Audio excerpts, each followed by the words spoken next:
later. But awesome. I will kick us off here and I'll ask our team to watch the proverbial Zoom doors as we get started. But thank you all for joining us today for this workshop. This is a workshop on building company culture and building that culture that's your sustainable competitive advantage. And we're really excited to have Josh Levine, who will be further introduced by one of our team members today. But wanted to start briefly by introducing myself. My name is Cameron Law. I serve as the Executive Director here at the Carlson Center for Innovation and Entrepreneurship.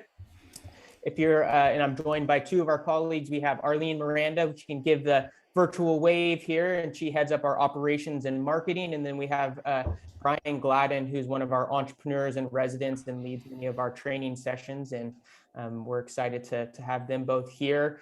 And for those of you that don't know about the Carlson Center, we serve as a regional hub and platform for providing approachable and accessible entrepreneurial education, community, and support to enable startup founders of all backgrounds to scale and launch their businesses. And we're really on this mission to make innovation and entrepreneurship pervasive throughout the greater Sacramento region and have this, holistic vision of the Sacramento region being a premier hub for innovation and entrepreneurship. So we know some of you aren't in Sacramento, but we would love to connect you to our ecosystem and see how Sacramento might be the home for your scaling ventures or support. This offering is one of our kind of areas which we call our Discover sets of programs. So we bring in content experts to share tools, frameworks, and mindsets to help you as scaling businesses or startups to get the support you need to be successful as founders. And so we're excited to dive into culture, which is foundation to building a solid company and organization. So I'll turn it over to Brian, who's going to be introducing Josh, who's leading our workshop today, but we really appreciate you all being here. We will be using the chat feature throughout the session today, so please use that for any questions that you might have as we're going forward. And as a starter, would love for you to share where you're joining and what you're excited to learn today from Josh. So take it away, Brian. Thanks, Cameron. Welcome, everybody. It's going to be we should say great Monday, but it's going to be a great Wednesday. So I'm happy great to all have the time. Happy to have Josh here with us. So my role, as Cameron said, is the entrepreneur in residence, basically creating programs and doing webinars and trainings. But many times I'd rather bring in someone that's an expert and deep dive into a specific topic. And today I'm really excited to have Josh with us, who has helped us before. And I'm really excited because of his work and his book, his company. And if you don't know Josh, definitely get connected to him on LinkedIn and follow him. But he's the founder and CEO of Great Mondays. He's an educator, designer, author, obviously, of the book you see in the bottom right down there, Great Mondays, and we'll dig into that. And he also helps organizations design culture. He writes for Forbes, for Fast Company, Huffington Post, Design Management Journal. He teaches design at the California College of the Arts. He has been a founder, was a founder, co-founder of CULTURE LABx, that has chapters across the country, and been helping firms for more than 15 years create that culture that they want. And this book, Great Mondays, I'm a big fan, as you can see on my bookshelf behind me there, right in the middle. The culture design canvas that I'm sure Josh will talk about is a big part of that, and I use it in my consulting. So I'm going to turn it over to the expert. Very happy Josh is with us. So Josh Levine, take it away. Awesome. Thanks, you guys. So let me, if you unshare, I will share my screen.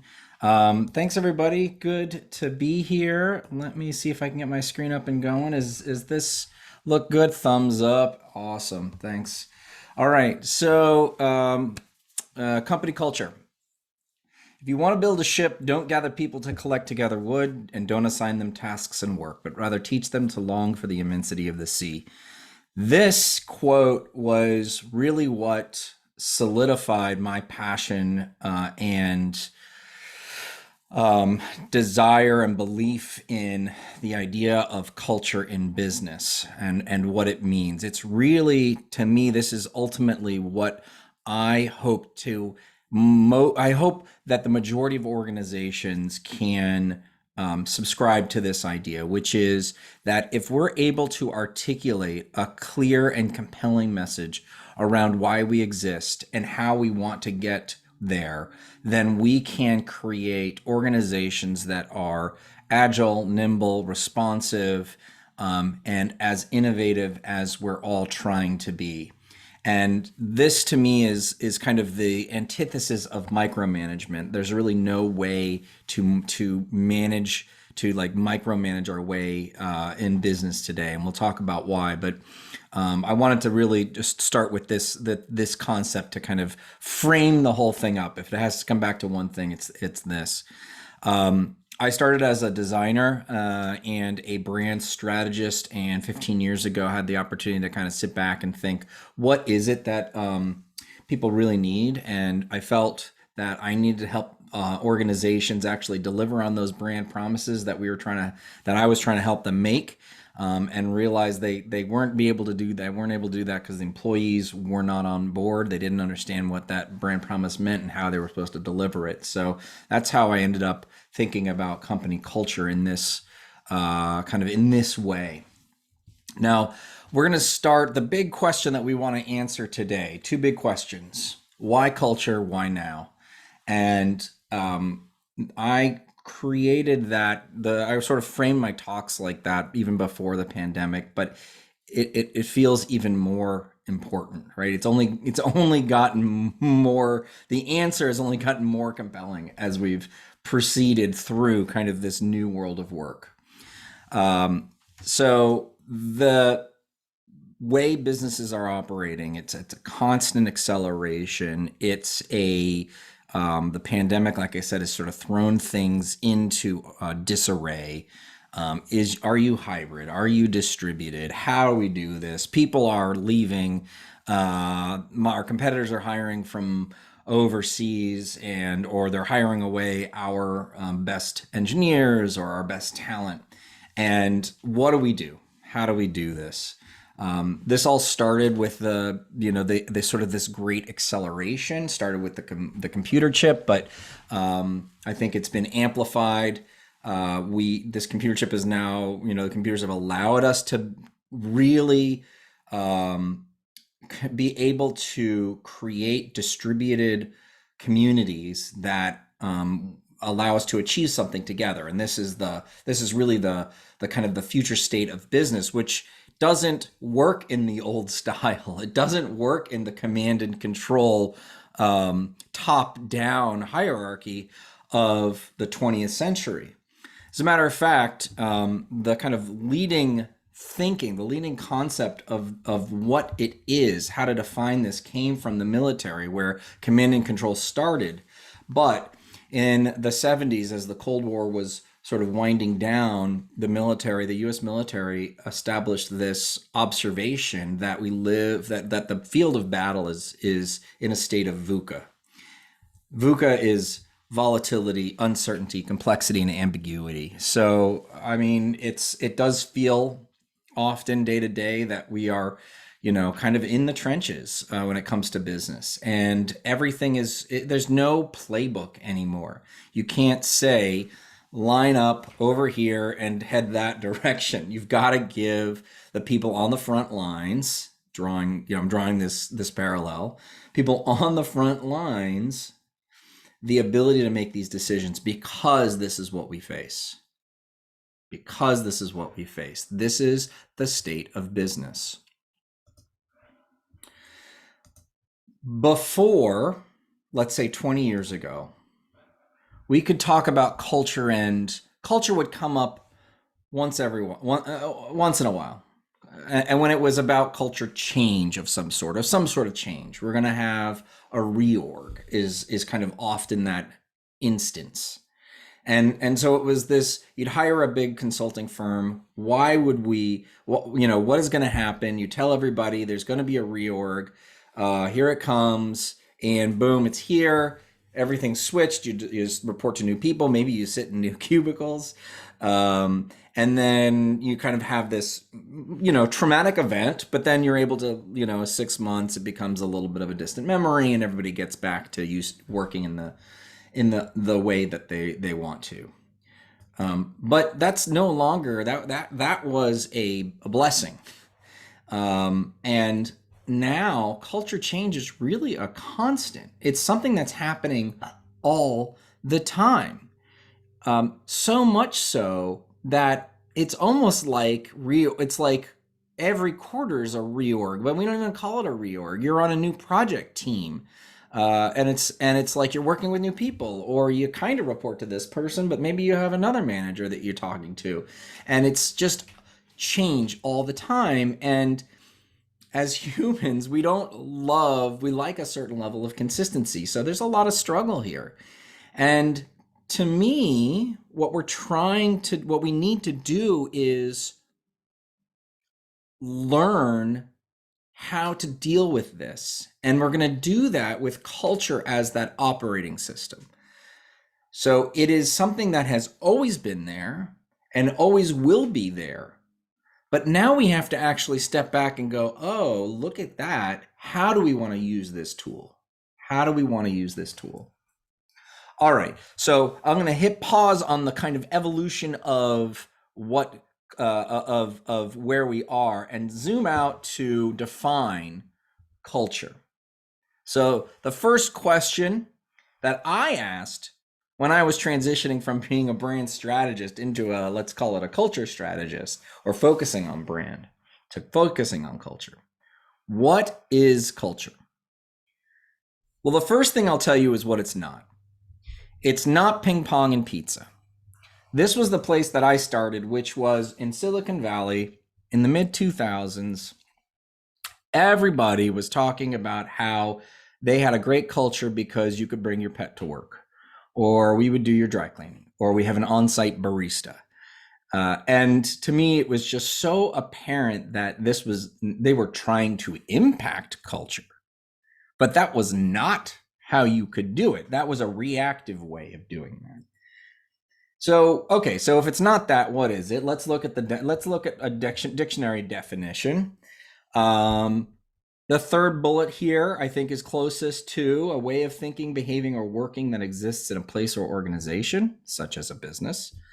All right, that's fine. I don't think that's wrong, but for me, it's not it doesn't reveal kind of the central structure or tenet of why culture is so challenging to define and control, which is that it's a system. And so I like to articulate culture like this. I like to define it this way. It's the cause and effect of every choice you make.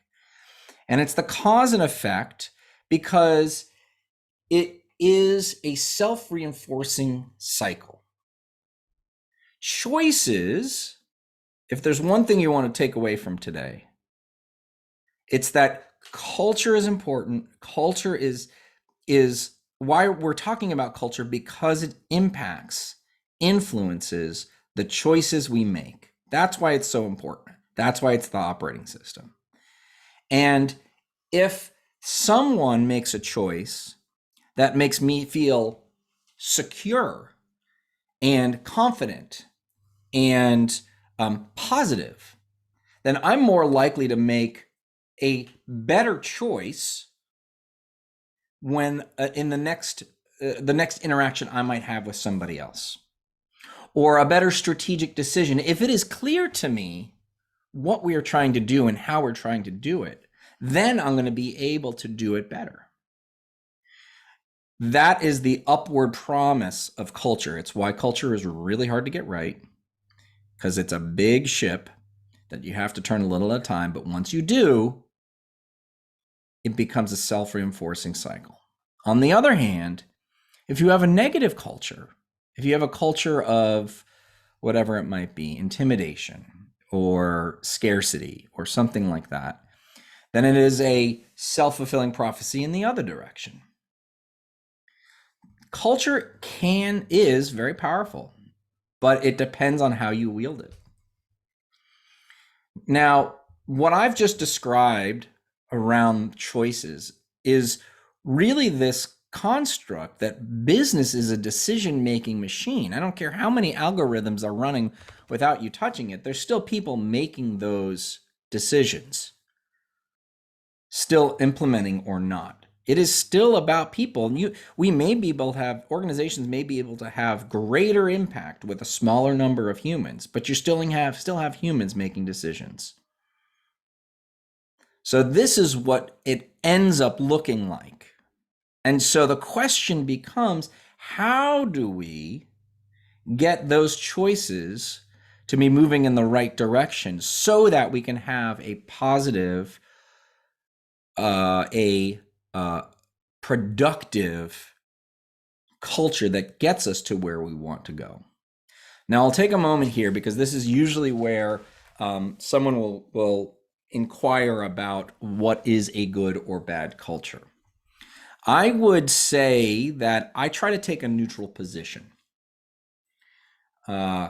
Philosophically, there is no such thing as, it's not that you don't have a culture. Everybody has a culture, whether you pay attention to it or not. Okay. And it's not that a culture is good or bad. The market will tell you that if you achieve your goals. We are still talking about businesses. We are still talking about capitalism and the power of that. Now, would I go and work for Amazon? No, I would not. Is Amazon successful? Yes, it is. Amazon, I don't know firsthand, but as we have read over a number of articles and a number of exposés, is notoriously rigorous. As a matter of fact, sort of the Bezosian way of thinking is customers first. And to me, that skips over the key element of the employee. But it's successful. So you have to choose for yourself what kind of organization you want to work for. Is it good or is it bad? That's up to you. Now, it can be aligned or misaligned. If I'm telling you we want to be really innovative, but then not supportive of people making mistakes, that's not aligned. So I just wanted to lay that out there because that's always a question that comes. Do we have a good culture? I can't tell you that. It depends. Now, if I haven't convinced you yet that culture is one of the most important business tools for the 21st century, I want to share with you one other benefit, which is culture can't be stolen or copied. Unlike features, unlike IP, unlike market share, unlike talent, if you try to take someone's culture for your own, it will not be authentic and it will not work. Everyone's culture, every organization's culture is going to be different. You can learn from reading the book on Google culture, but that's not necessarily, you can't just go, okay, I'll take it. When I have clients that go, we want to be like Amazon, we want to be customer centric. Okay, fair. That's fine. That's a nice outcome. But we have to make specific decisions about how you run your business and how this business runs, because it is not Amazon. This, to me, the combination of all those ideas, why this is important, what the state of business is, the fact that it is this incredible opportunity to really build a long-term benefit for the organization. This is why I like to articulate that I believe culture is the only sustainable competitive advantage in business today. The only sustainable competitive advantage in business today. It can't be stolen and it can't be copied. And if you get it right, it is going to last for a long time. What happens if it doesn't? What happens if you have a culture that is misaligned or not thoroughly thought through or an organization that whose tactics are not aligned, you get problems. And if you get it wrong, you're going to have a situation where you have the employees making decisions that hurt the business. So about 10 years ago, you might remember, there was a small kerfuffle on a United flight.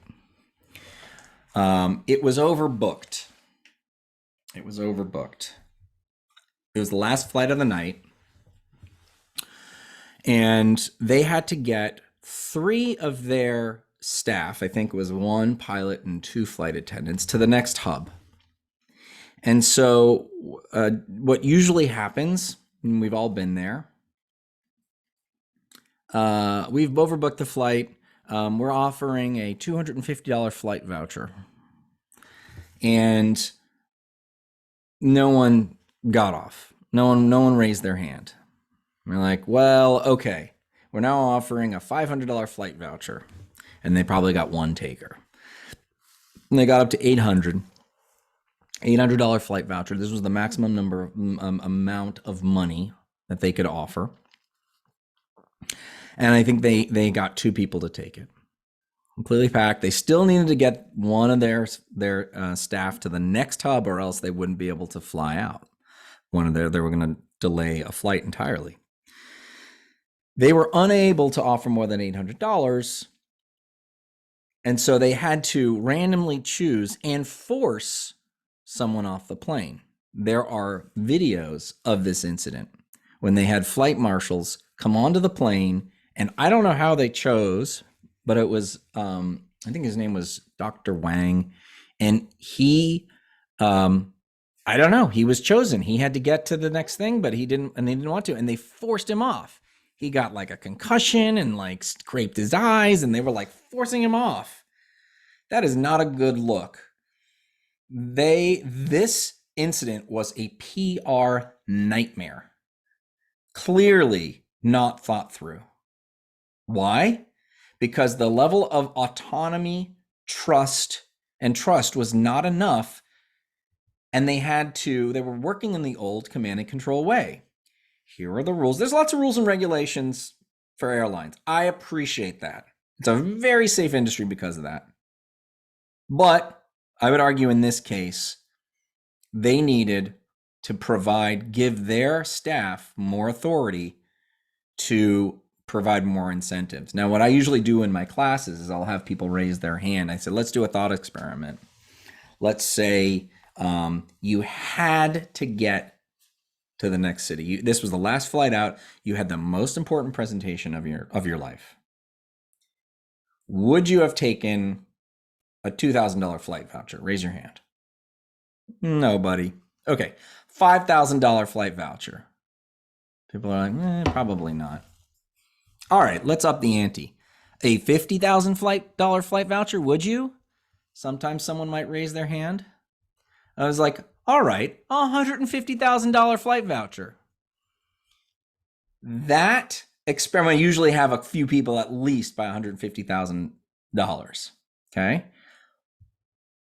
That very thought would, if they could do that, it's an extraordinary amount of money, but they lost millions of dollars in market cap when this came out. PR incident. The CEO was under fire.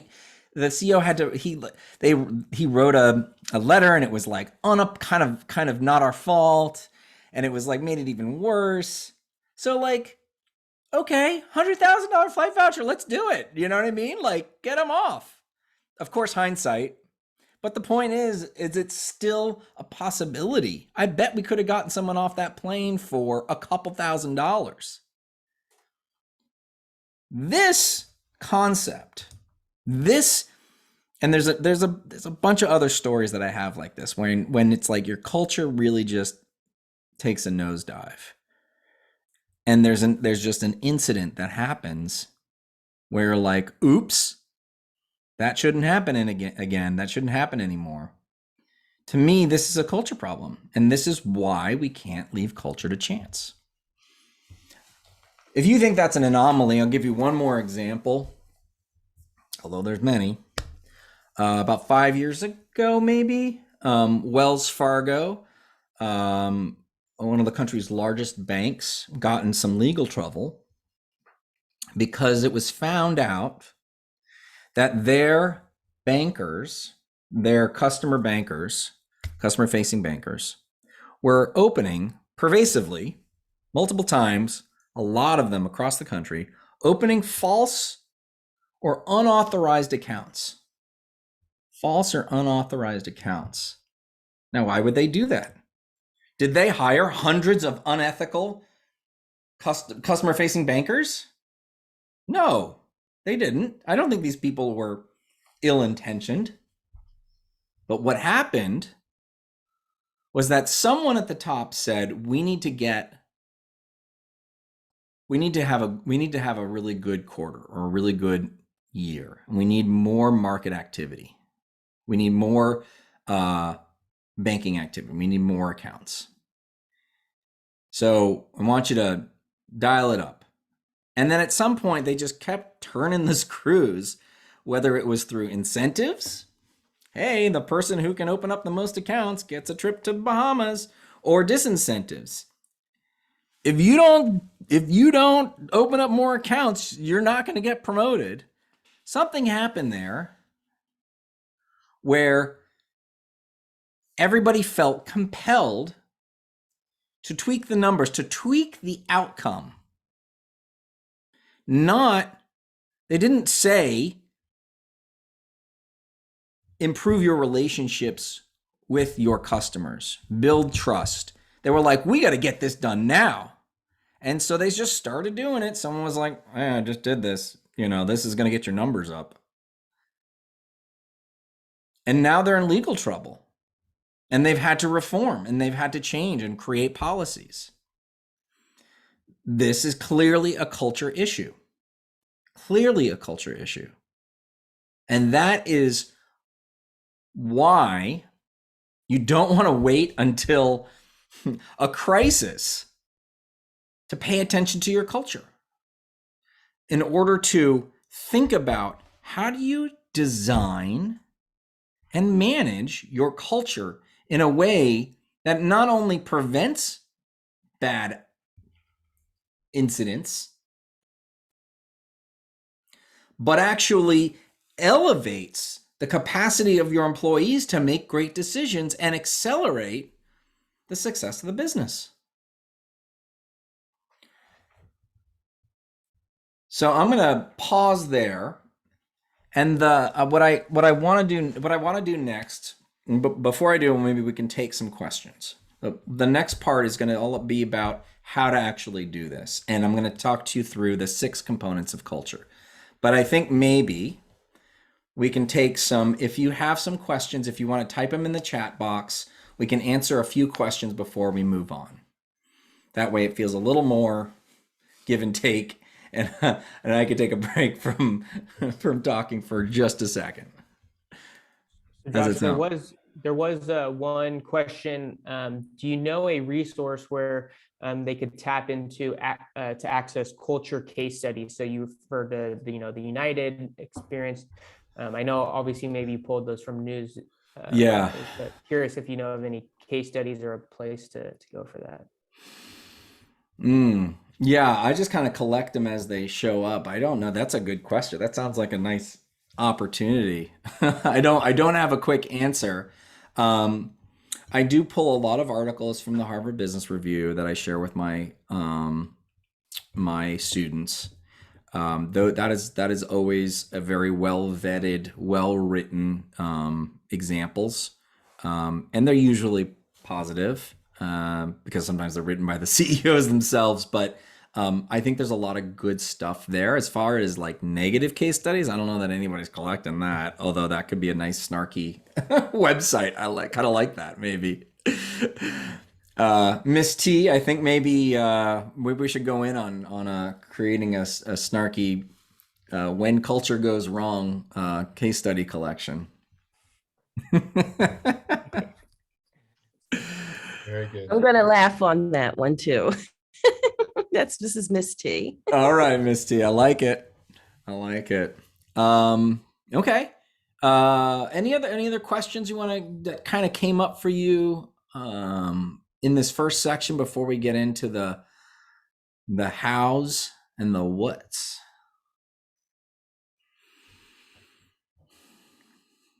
It all makes perfect sense. All right. I mean, I guess that's a good sign. I don't know. I'm sure there'll be more questions as we move on. We'll keep, All right. We'll keep All an right. eye out. Okay. All right. Perfect. Yeah. You just hail me, right? Let me know. Okie dokie. Let's keep going then. All right. Okay, Josh. Let's say you're saying you've convinced me. Culture is something we need to focus on. Culture is not this quarter or this year's goal, and then we're done. This was kind of the mentality that a lot of my clients early on would have. Hey, can we just check off, especially the engineering firms or firms startups run by engineers? We have this on our list of things to do. We have all right, here's an item, culture or values, and we'd like to check that off. Can you help us get it done? The response is, can you imagine if the CFO walked into a board meeting and said, all right, everybody, we've solved finance. I'll see you next time. I'm going to take some vacation. That is what I hope is that in 5 years or 10 years, someone could say, isn't it ridiculous that someone would used to say, hey, let's fix our culture and then get back to work. And everybody goes, ha, ha, ha, that's ridiculous. Culture is an ongoing evolution that you cannot just, do it and then leave. You just can't. It needs constant care and attention.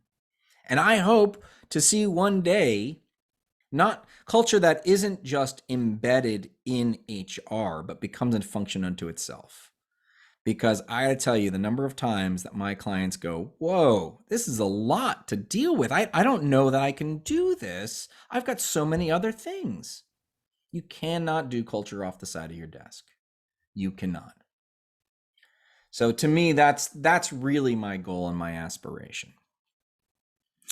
Pedro has a question I see.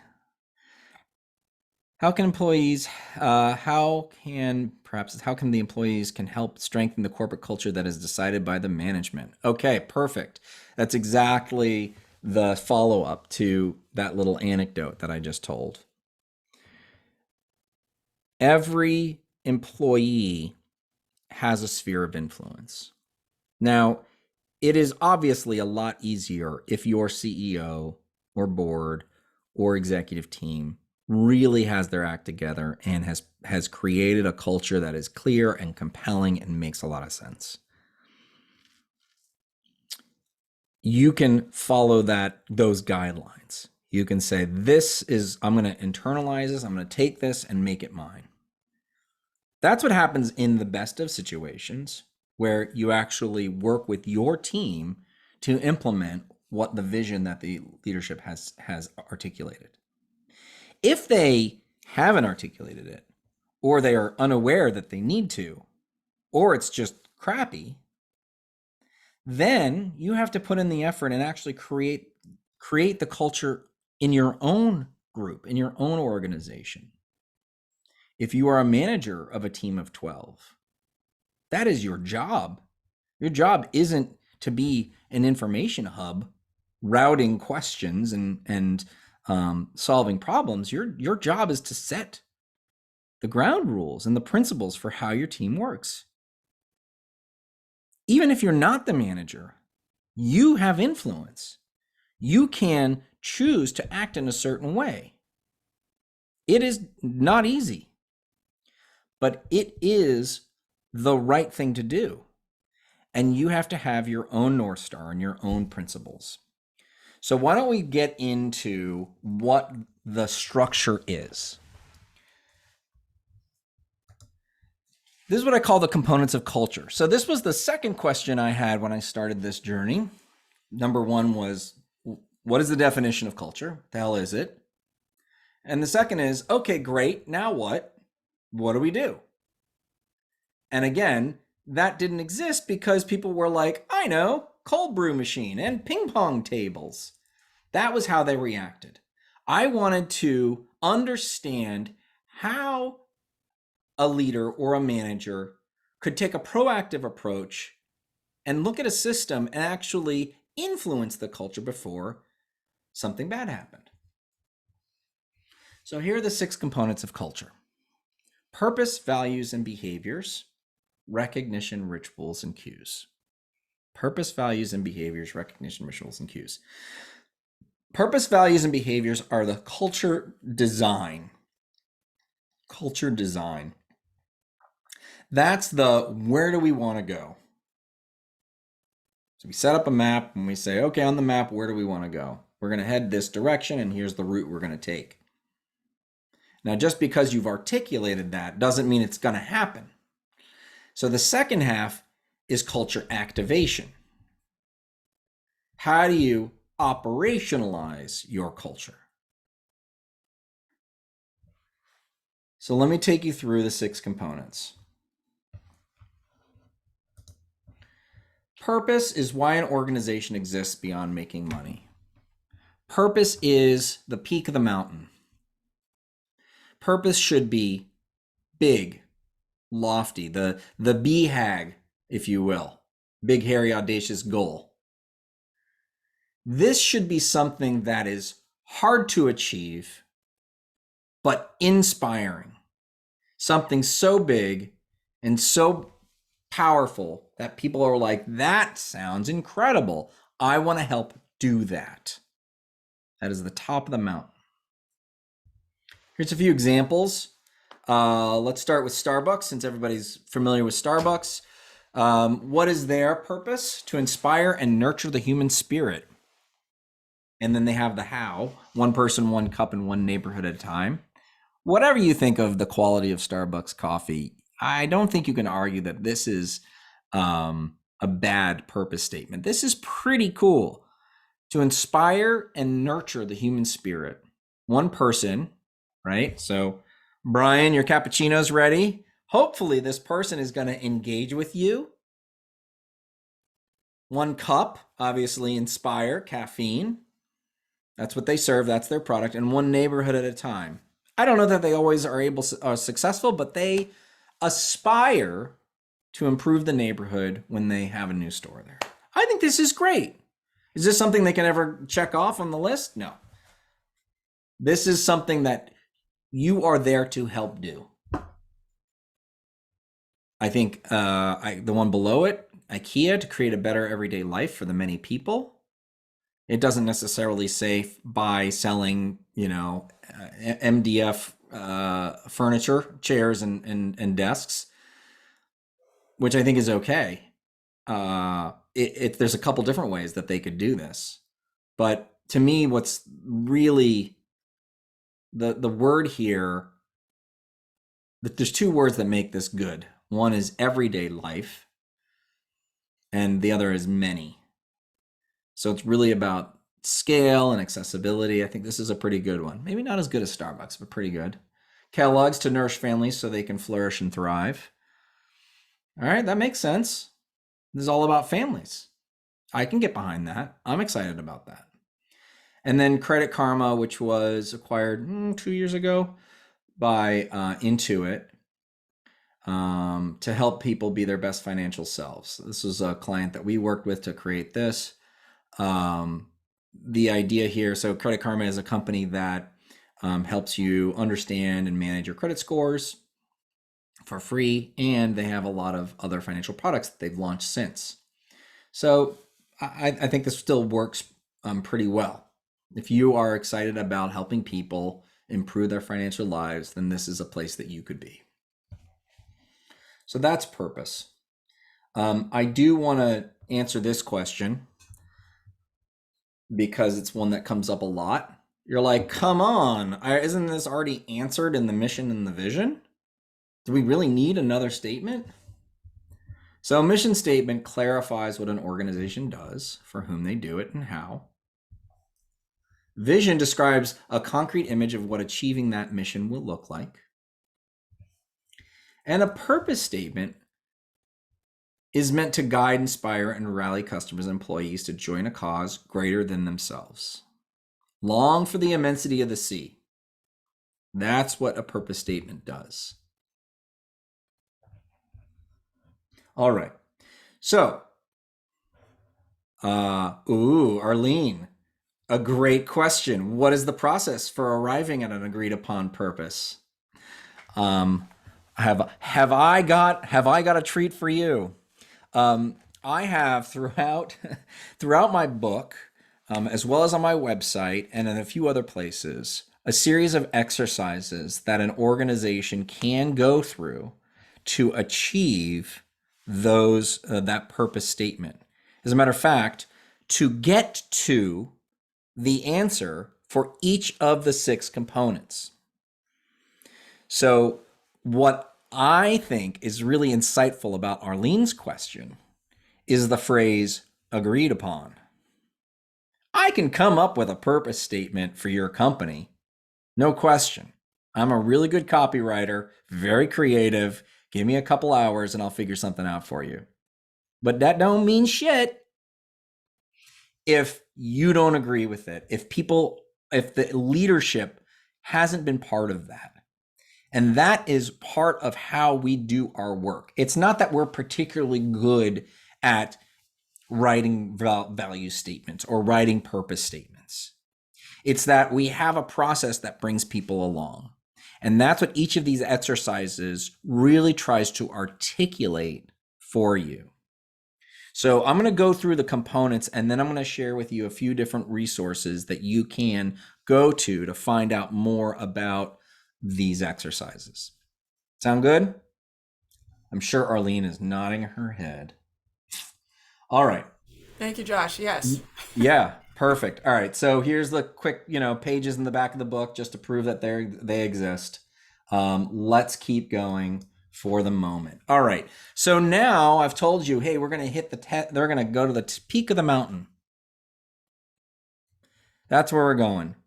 How do we make sure that our people don't go off the trail and fall into a crevasse or cheat and take the gondola? How do you articulate a path that we want to take? And the answer is values. Shared beliefs about what is most important when conducting business. Now, I'm going to tell you something that you might find surprising or heretical, which is to say that most values that businesses have suck. They're terrible. And they're terrible because they don't change. There's a previous understanding that values should be immutable. They should be permanent and enduring. And as Jill points out in the chat, typically cliche. Touche, cliche. Here's some very large organizations and their values. And then here's the ones that kind of repeat. People are conflating kind of what an individual's values are. I believe in X, Y, and Z with what an organization's values are. They should not be enduring. As a matter of fact, they should only last for a few years. Values are the 3 to 5 most important things that are going to drive or indicate what kind of behaviors you want people to prioritize that is going to move the needle for the organization for the next 3 years. You may not need to change your values in 3 years, but you should absolutely take a look at them because that can change. Values should be they should be inspiring, they should be compelling, they should be brand aligned, they should be highly differentiated. If you're trying to hire people and they just came from a company that said integrity, respect, and excellence, and you're like, well, you come here and it's integrity, respect, and excellence. I mean, it's not bad, it's just not good. Like, what's the difference? And honestly, if you have to say that everybody here works with integrity, I mean, what's the opposite? A strategic choice is one that you make between two valid options. If you're not gonna have integrity, that should be an HR issue. That should be a management issue. That is not a value. You need to be thinking about what are the most important things. How are you going to make a difference? How are you going to move the needle? Values are brief, they're well-defined, they're unique, they're limited in number, and they're actionable. The headline should be 2 to 4 words for each. They're well-defined. What do they mean? What do we do? What do we not do? They're unique, like I just said. Can someone else claim them? Are they articulated in a unique way? They're limited in number. I don't want to see anybody with more than 5 values, because anything more and you're going to start forgetting them. Values, defining values, are an exercise in prioritization. If you have 13 values, one of your values needs to be prioritization. And finally, they're actionable. Do I know what I do? The culture, right? What did I say? The one thing I want you to remember is that this is about choices. This is about choices and behaviors.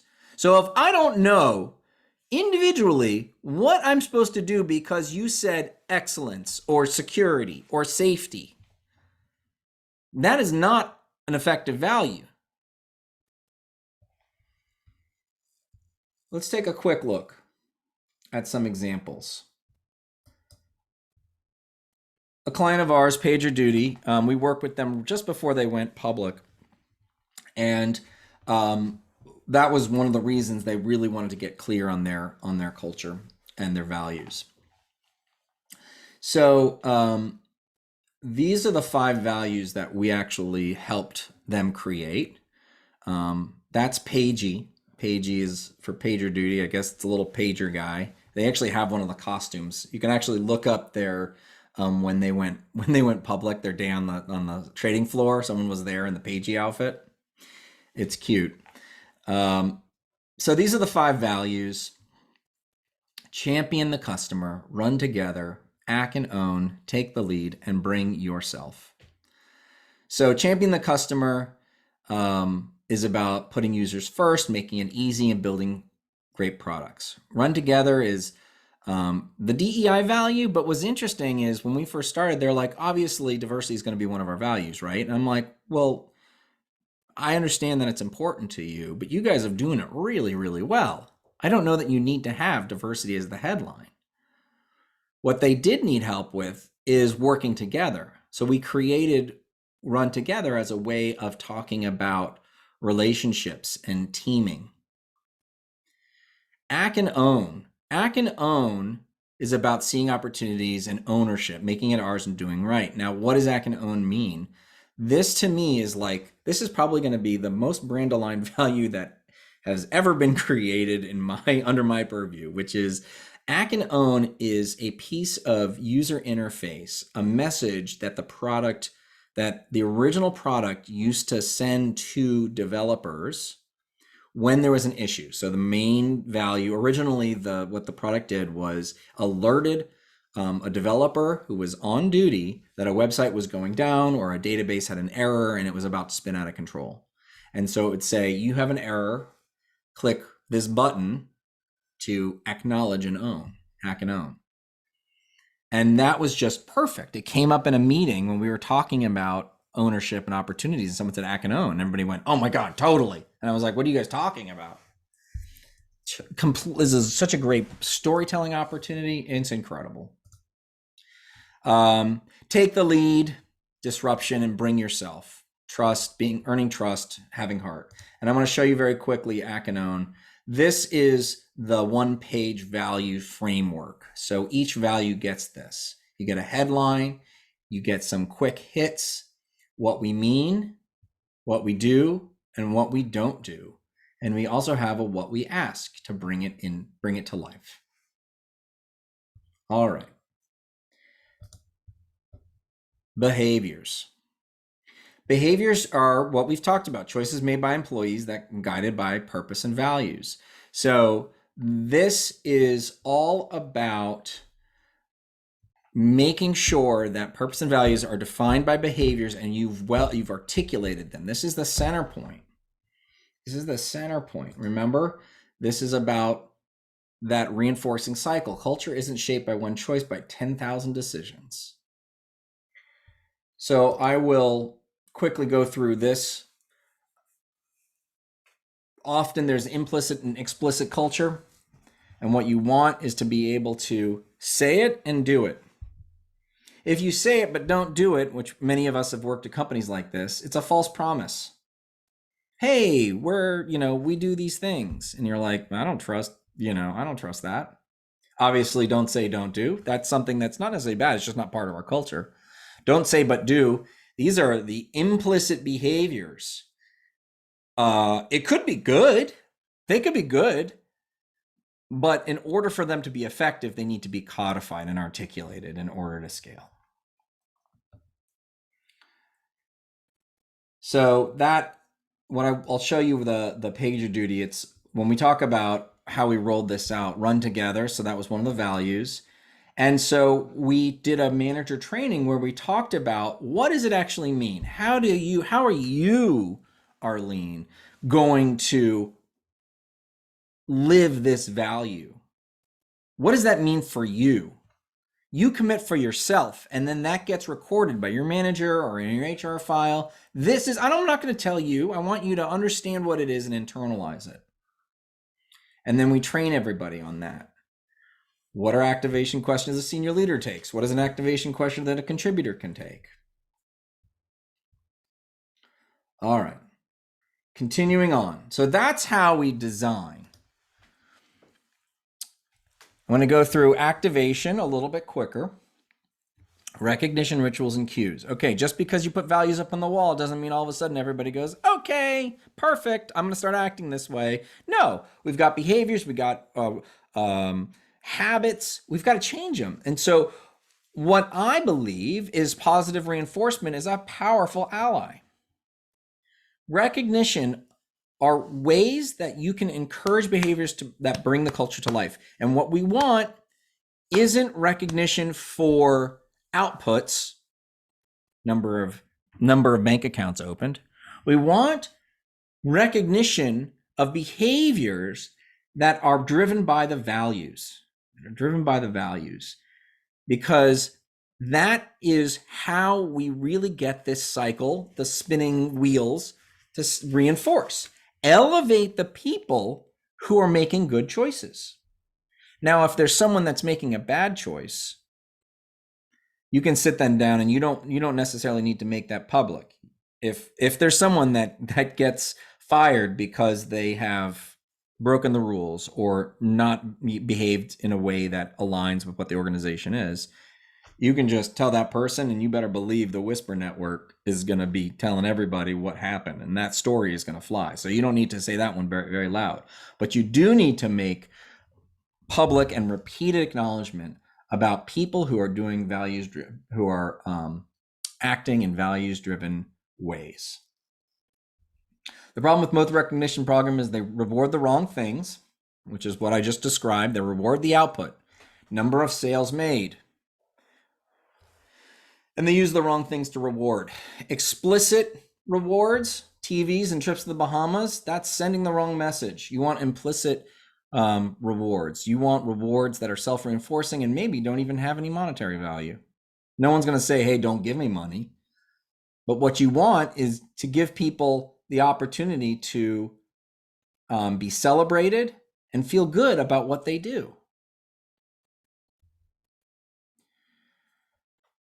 So the best way to achieve these goals is recognizing behaviors that lead to those results, but not the results themselves. Now I have a 2x2 framework for recognition on my website as well on my book, and I'm not going to go through those right now, but I would encourage you to ask this question: how does your company recognize good choices? All right. Let's see, Arlene, I see your question. I'm going to continue on and then we can get back to it in just a second. So I got some momentum. All right. Rituals, 2 more. We're doing great. Stick with it. Rituals. So these are recurring activities that build and strengthen relationships. Rituals build and strengthen relationships. Relationships are the synapses of culture. If we're a self-reinforcing system, relationships need to be built and strengthened in order for these behaviors to transmit across groups. Now, the problem is a company that scales is going to run into a limitation known as Dunbar's number. And Dunbar was a scientist who studied chimps and observed that most groups of chimps was limited at 150, because after that, the energy required to have a relationship was more than the benefit extracted. So the same rule applies, but because it's not life and death, it's actually much smaller for work. And I've observed it's between 50 and 100. If your organization grows to 50 or between 50 and 100 people, soon you're going to have your own little groups and your own little tribes. And you're not going to need to know who the other people are. Now, this has only been amplified by distributed work, by hybrid work. We're distributed even further. Before it was if you were on different floors, you might as well be in different buildings. Now we're across the globe. How do we get to know each other? This to me is the number one problem that we're going to face in the next decade when it comes to culture, is that we know our teams better, our close teams, but we don't know anybody else. And that is going to be a major problem, because without relationships, businesses would just be a pile of old laptops and ergo chairs. So that's why we need to be thinking about rituals. Now, rituals are, the classic is the holiday party. That's the one that everybody comes to, and you get to meet people, and you've got some social lubricant, and you get to connect with other people. But that's not the only way. As a matter of fact, it shouldn't just happen once a year. There's 4 different kinds of rituals that we can go through. They can be small group emergent. So things that are just a small, a few folks that have a common bond. Like the story I heard about the group of Dungeons and Dragons players at a startup.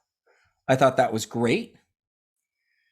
There is small group explicit, where the organization actually creates the opportunity. So the company softball team, or there was a dodgeball team in dodgeball league in San Francisco amongst the design firms. Those are opportunities to connect with folks. Also, lunch and learns is a great way to do that. Trivia, even channels, hashtag, kitten channel on Slack. Those are all great ways to do it. And then what I feel like is the ideal that eventually you want to get to is large group emergent, something that is authentic to the organization, that emerges and includes a lot of people. Now, we're starting to see some of this evolution in this distributed world. but we need to be more diligent about working through that because we're not together and we're not going to come together very often. Love the story about the catering company in San Francisco called Zesty. One of the folks was just passionate about cheese. And every week or so, they would come in with a bunch of cheeses that they stopped by and grabbed at Whole Foods and said, hey, everybody, we're having a cheese tasting in the kitchen. And everybody would come and then they would do their cheese tasting. I was perfect, right? That's like totally authentic. Someone's passionate about food. I mean, it's great. This is a great example of something that is like brand aligned and just a beautiful example of a ritual to connect people that don't necessarily connect. All right. And then finally, cues. There's a lot of stuff that we've gotten into. I've been talking for a long time. I've laid a lot of information out to you. Imagine that you're trying to remember all this stuff. Meanwhile, your inbox is getting filled up and you've got this quarterly report and you've got a presentation that you need to give. And it's like, it's not the most important thing. Culture isn't going to be top of mind all the time. An organization needs to establish cues. These are the reminders that help people stay connected to both the culture and the future. What we're striving for. What we're striving for. The common old example of cues is that mission statement painted on the cafeteria wall. When I did work for HP in the late 90s and the early 2000s, we would go sometimes, and that was exactly what happened. They had the mission statement up on the wall. That's great. That's exactly what we need to be. We need to have those types of things that remind people. But of course, we don't have cafeterias anymore necessarily. And there's so many other things. What are some ways that we might be able to articulate that? So, values on your desktops. We create culture playbooks for some of our clients, and we hand them out, physical copies. We send them to them. Or swag, even the hat or the notebook. These are great ways to help people remember what they're trying to do and how they're staying connected. And you can do that with your teams as well. What are we working on? Instead of employee of the month, why don't you have a customer of the month? Because we're focused on the customer. Hey, this is Jeanette. Jeanette has this problem. This is how we help them solve that problem. Great. Let's do little case studies on the Slack channel or the company intranet. These are all ways to help organizations help people within organizations remember why they're doing what they're doing. All right. I'll give you one example of that's a lot of fun, which is one of my friends in San Francisco started a restaurant called Proposition Chicken. And Proposition Chicken only serves chicken. They serve it 3 ways: fried, flipped, or fake. So you can get the tofu. I love it because it's a limited menu. It's delicious. It's amazing. If you're in San Francisco, you should definitely go. And here he is. This is Ari. This is an incredible spot. They've done great design. We worked with them to define their purpose and values. To serve the best damn chicken and pretty yummy people too. That's their purpose. And then they've got 3 values: quality for all, celebrate the yum, be the best you. This idea, these words are always on the interview guide for the person doing the interviewing to say, hey, these are the things we're looking for. That's a cue. Also, on the building, the best damn chicken. So now we're exposing the purpose, we're exposing the culture to the outside world. This is brilliant. This is what's happening. This is the next evolution of the values are on your website for everybody to see. I believe more and more organizations are going to try to differentiate, attract customers, and attract employees by exposing more and more of their culture on the outside. Here's the interview process, right? Thinking about Print the last bullet. Print the proposition chicken culture document to have on hand when analyzing the answers. This is what you're trying to do.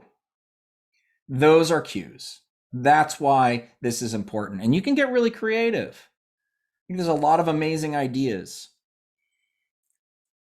One of our clients, Sunrise Banks, B Corp Bank.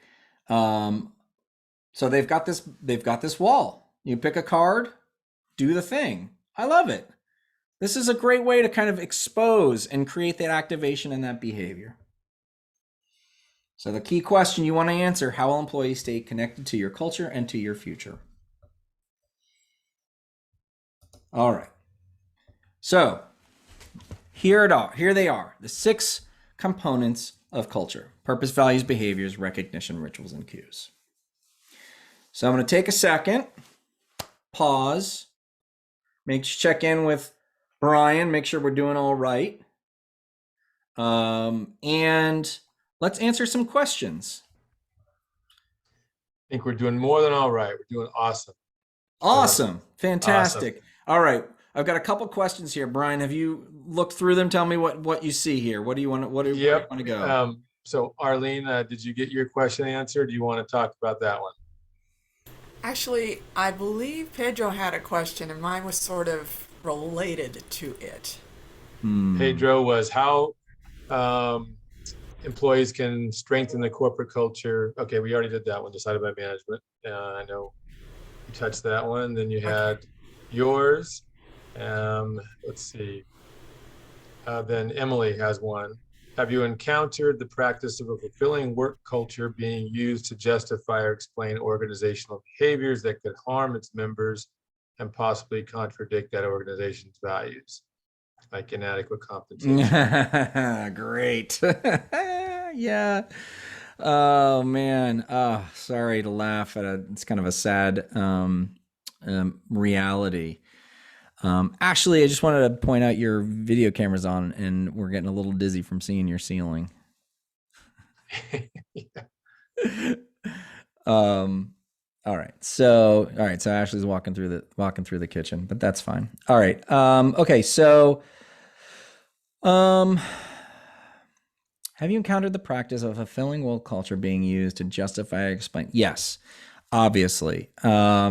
I mean, this is articulated through the problem of burnout I think this particularly has come to a head during COVID-19, and the lack of self-care and the stress that every organization has put on.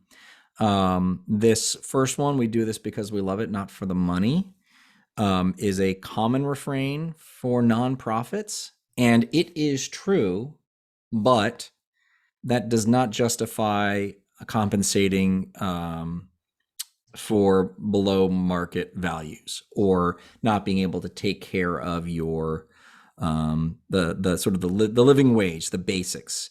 If your employees, if you are unable to take care of the bottom part of the kind of Maslow's hierarchy of needs, food, water, shelter, healthcare, then nothing else matters. If you're like, hey, we need to engage people, and you're like, let's work harder, that's a temporary fix, because you cannot survive, as we've all seen, for 2 years without taking care of the basics, rest and recovery. Any thoughts on that dissonance and what challenges it can pose to building a positive culture? It is imperative to be called out and say this is unsustainable, and pointing to, we have more case studies now than you can imagine. And it is hard to change culture, and it is hard to change opinions. And it is hard if it's the norm, right? We're social creatures, and we want to be part of a community that agrees, and we agree with, and we work within. So it can be really hard as an individual, but that's all the more reason that people need to come together and articulate these challenges. So when you see news stories about the employees at Apple coming together and writing a letter and having it signed by all these employees, that is a way of that's the dissonance breaking through the walls of the organization and into the public because they weren't being heard. So I think that it is a real problem and needs to be addressed, and it's not easy, but you may need to come together with others to describe the problem and to be able to say, this is really an issue. So that's my incomplete, but at least starting point for this. Let's see. Chris started a baking club and a chocolate tasting group as a small emergent groups. As a big group, I actually started the women's network in the company, including men from the beginning that started subgroups, parent lunches. That's amazing. That's totally amazing, Chris. That's exactly right. How do you find common interests or opportunities for people to come together? I think that's incredible and particularly insightful about including men in the women's network. Just because your employee resource group is about Asian and Pacific Islanders doesn't mean it should only be those people from that heritage, or the LGBTQI group. That needs to be, there is an opportunity to connect with others and create camaraderie and a community, but there's a bigger opportunity to create connections and relationships and understanding through others. So I commend you, Chris. I think those are exactly great examples. Great example. And the last one is back to Arlene's question. I think a good softball tossed up for you. How do leaders handle great employees, but that might not be a good fit for their culture? This is a short versus long-term value problem, and the attraction and the desire for short-term benefits is so great that you see these high-performing. This it's almost a cliche character of the high-performing asshole. And what you have to decide as a leader is, what is it worth it? And of course, the last resort is firing somebody, and you want to try to bring them around and make sure that, give them an opportunity to really correct. But it's a problem. So that if they cannot correct, then they need to go. And I would say, don't wait too long, because the longer they're there, the more damage they will cause. So what you need to do is be able to make a case, tell a story to yourself or others that is as compelling about the future benefit. This is an exercise in prototyping. What is the benefit, or what is the damage in the future that this person immediately is going to cause? What is the limitation that personality is going to place on the organization? So that's that one. And then I think there's one more from Jill about AI. The fast forward shift to AI has been so frustrating from a customer point of view. If customer satisfaction is part of a company values, please don't push AI until you've tested it and it's very customer friendly. Yeah, we're kind of in the valley of, I don't know, disbelief or kind of, crushed expectations with AI right now. Yes, I think that's a great point, which is, if you have this articulated, really important articulation around customer centricity or customer satisfaction, don't put your customers in phone tree hell, right? Like, don't hide that phone number on the website. Okay, so as promised, how do we get to these pieces and parts of all of these? How do we get to those exercises? There's a couple opportunities, a couple resources, and I will give it to you in the same order that I actually created it. On my website, greatmondays.com, you can head to Classroom, and Classroom has a bunch of, you can download PDFs of all the exercises. Of course, I would love if you could buy the book. The book has them also really well articulated at the end of each chapter. So that's all available and free for you, not the book, but the downloadable PDF. I also created what's called a culture canvas. And that is also live on the Classroom. You can find it on my blog.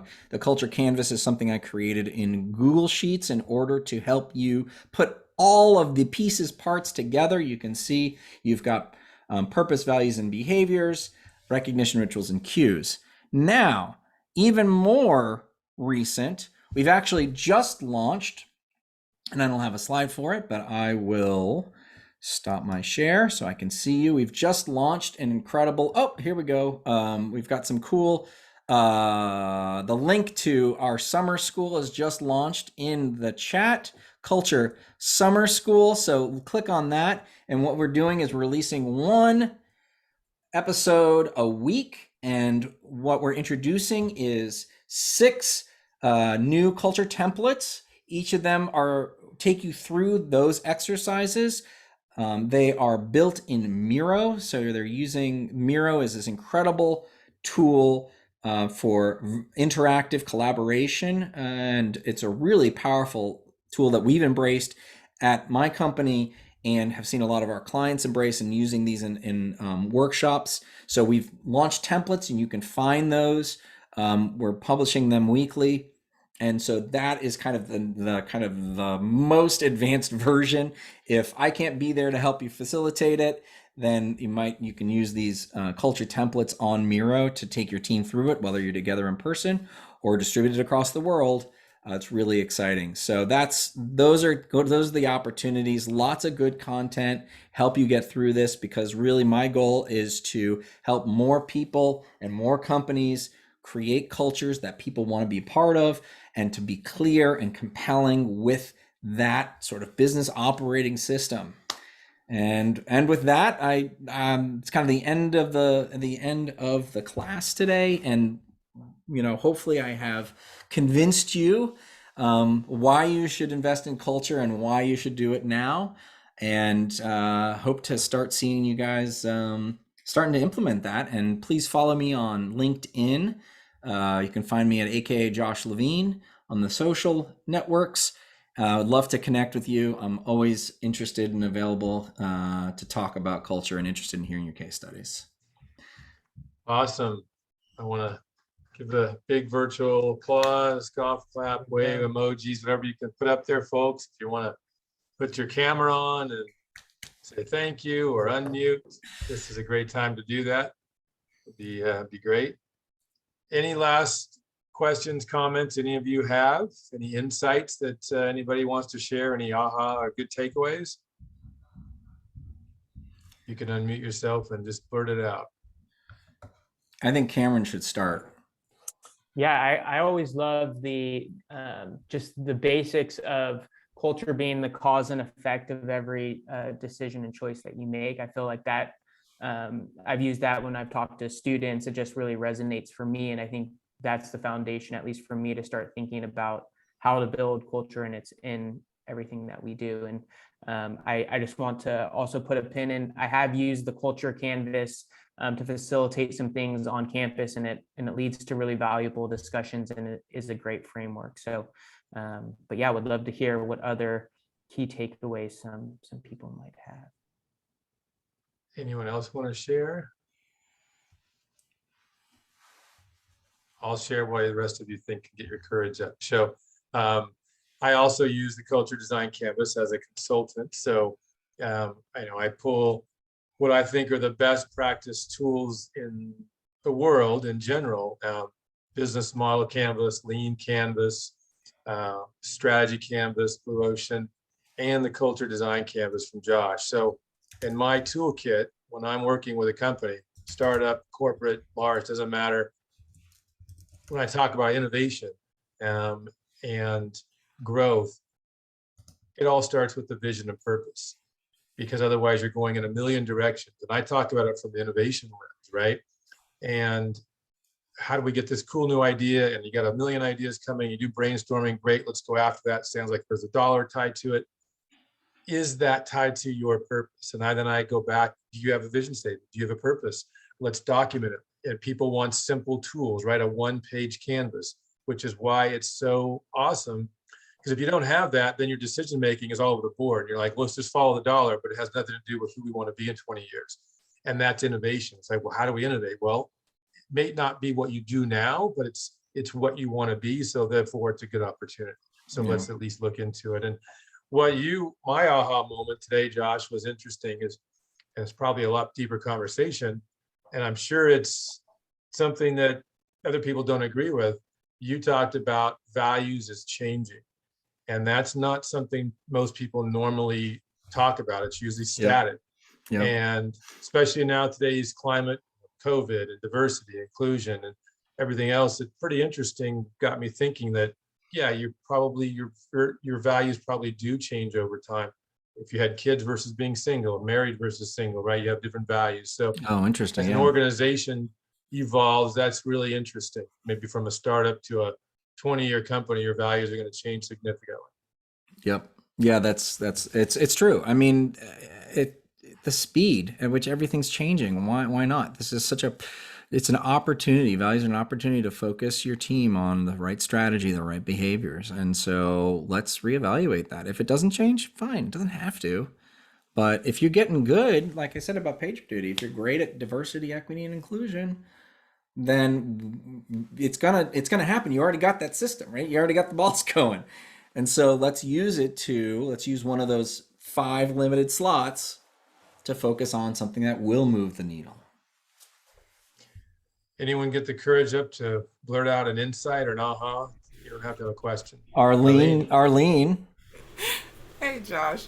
I appreciated the stories, bad examples, what not to do, and then something like the best damn chicken, just to illustrate the points. I always find those very compelling.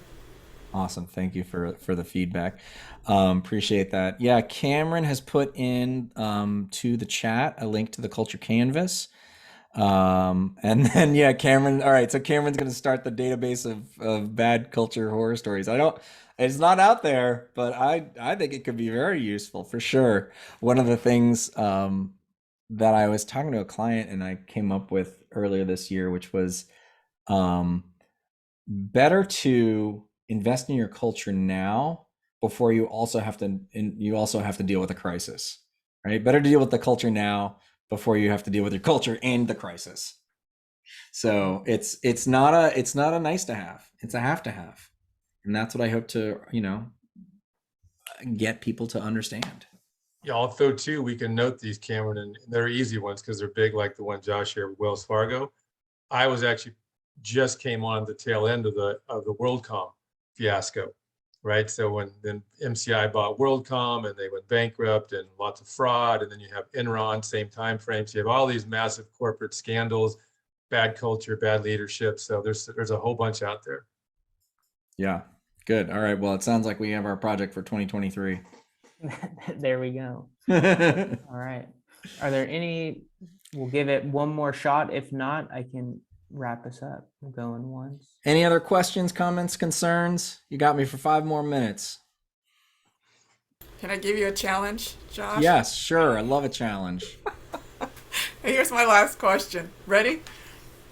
How should one handle the existing culture of a large corporation where there are departments comprised of folks that lack initiative, lack a sense of urgency, they're not collaborative, but it's huge? Yeah. You got to start with your sphere of influence, and you've got to start with, you can only control so much, and you're going to be incredibly disappointed if you think you're going to make a huge change, but it doesn't mean you don't have control.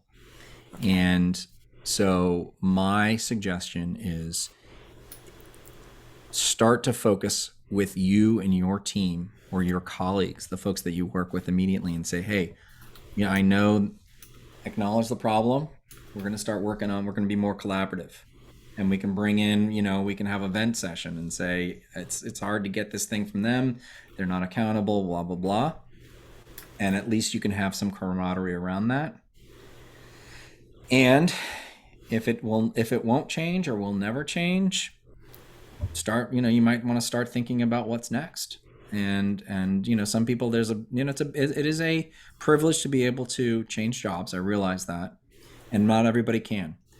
But it is a real possibility to think about. And so I understand it's hard to be part of, and maybe you need to start for yourself. Like, what are the good things about the organization? Make that list. And what are the challenging things? I appreciate the sphere of influence, because then you can model what you prefer to see. That's some of the best managers I've seen. Right. They're like, their job is, I'm going to protect you from the crap on the outside, right? And I'm going to do what I can to run my own little business. Right. 12 to 15 to 30 to 60 people, whatever it is. There's no reason that you need to get permission to start recognizing employees or defining some values for your group. But you don't have to. No one's going to tell you not to do that. You can do it. So it makes me think of in Great Mondays, you talk about the culture champions and identifying those people, and if they're in your sphere of influence, how do you recognize them? That empowers more people to be like, oh, I want to be like that individual, and elevating it. So it's I think that's a great point. And there's those tangible, practical tools that I think will connect dots if you explore the book, for sure. Yep, the all-stars, very good. Well, I want to say thank you to Josh again. Great session. We'll have the recording for folks, and go out and buy the book. Definitely download the PDFs, use the Miro. I'm going to definitely get on that. And we hope to see Josh again, hopefully soon, with us to do some more. And we really appreciate him and his insights today. So hook up with us on Carlson Center, and we appreciate everybody's time today. All right. Thank you all. Thank you, Josh. We appreciate your time and energy and expertise. Thanks, everybody. Appreciate it. Hey, Josh. Yeah. Bye, everyone. Bye.